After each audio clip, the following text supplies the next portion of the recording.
அனைவருக்கும் வணக்கம். இப்போ கத்திரிக்காய் முருங்கைக்காய் பொரியல் எப்படி செய்யுதுன்னு பார்க்கலாம். 2 டேபிள் ஸ்பூன் அளவுக்கு நல்லெண்ணெய் ஊற்றி 1/2 டீஸ்பூன் அளவுக்கு கடுகும் 1/2 டீஸ்பூன் அளவுக்கு உளுத்தம் பருப்பும் இதில் சேர்த்துடலாம். ஒரு 10 பல்லு பூண்டை இதில் தட்டி போட்டுக்கலாம். ஒரு கொத்து கருவேப்பிலை போட்டுக்கலாம்.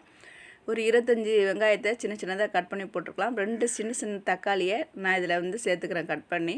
வெங்காயம் கண்ணாடி பதம் வேகிற வரைக்கும் வெயிட் பண்ணி ஆகணும். வெந்த பிறகு தான் நீங்கள் தக்காளி சேர்க்கணும். இப்போ 2 முருங்கைக்காவும் ஒரு சின்ன சைஸ் கத்திரிக்காய் ஒரு 5 அதை கட் பண்ணி இதில் சேர்த்துருக்கேன். இது நல்லா கிளறி விட்டுக்கோங்க. ஒரு 1/2 டீஸ்பூன் அளவுக்கு கல் உப்பு சேர்த்துருக்கேன். ஒரு 1/4 டீஸ்பூன் அளவுக்கு மஞ்சத்தூள் சேர்த்துருக்கேன். இதை நல்லா கலந்து விட்டுக்கோங்க. கத்திரிக்காயோட கலர் மாறுற வரைக்கும் இதை நல்லா வதக்குங்க. கத்திரிக்காயோட கலர் நல்லா சேஞ்ச் ஆச்சு பாருங்கள். இந்த டைமில் நம்ம மசாலாத்தூள் சேர்த்துருவோம். 1/2 டீஸ்பூன் அளவுக்கு மல்லித்தூள் சேர்த்துருக்கேன். 1/2 டீஸ்பூன் அளவுக்கு தனி மிளகாய் தூள் சேர்த்துருக்கேன்.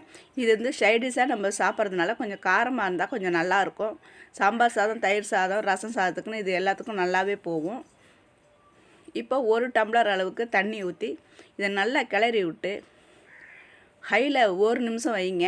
கொதி வரும்போது மறுபடியும் கிளறி விட்டு சிம்மில் வச்சு 5 நிமிஷம் மூடி வச்சுருங்க. இப்போ இதை நல்லா கிளறி விட்ருவோம். 1 நிமிஷம் ஆனோடனே இது நல்லா கொதிச்சிடுச்சு. இதை கிளறி விட்ட பிறகு நம்ம சிம்மில் வச்சு 5 நிமிஷம் இதை வேக விட வேண்டாம்.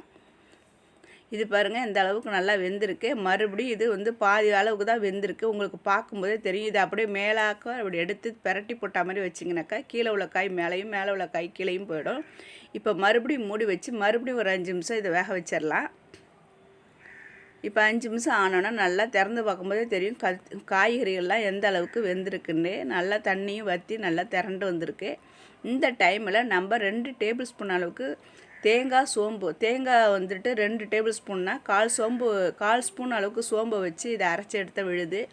இதை நம்ம இதில் சேர்த்து நல்லா கிளறி விட்டு கொஞ்சமாக கொத்தமல்லி தழையை தூங்க. உங்களுக்கு இஷ்டம் இருந்தாக்கா போடலாம், தேவையில்லைன்னா கொத்தமல்லி இலையை ஸ்கிப் பண்ணிடலாம்.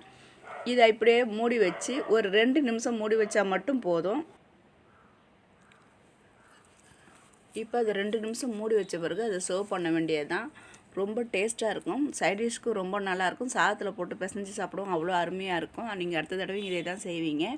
முருங்கைக்காய் முத்துன முருங்கைக்காய் கிடையாதுங்க, நல்லா சதப்பத்துள்ள காய், டேஸ்ட்டாக இருக்கும். வாடிக்கையாக வாங்குறவங்கள்ட்ட வாங்கினது. உங்களுக்கு பிடிச்சிருந்தா லைக் பண்ணி ஷேர் பண்ணி கமெண்ட் பண்ணுங்கள், சப்ஸ்கிரைப் பண்ணுங்கள். நன்றி.